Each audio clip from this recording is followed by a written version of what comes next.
Hi అందరికీ తొలి ఏకాదశి శుభాకాంక్షలు. ఇవాళ ఏకాదశి అందట్టు సాటర్డే కదా, ఎ వెరీ స్పెషల్ డే.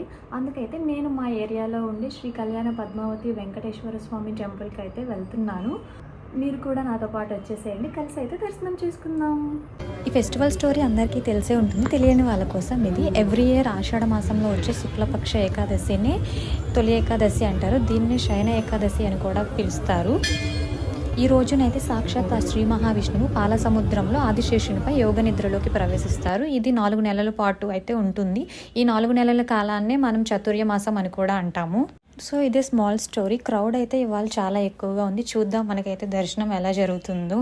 నాకైతే దర్శనం చాలా బాగా జరిగింది. చాలా పీస్ఫుల్గా కూడా అనిపించింది మనసు. మీరందరూ కూడా ఆరోగ్యంగా సంతోషంగా ఉండాలని కోరుకుంటున్నాను.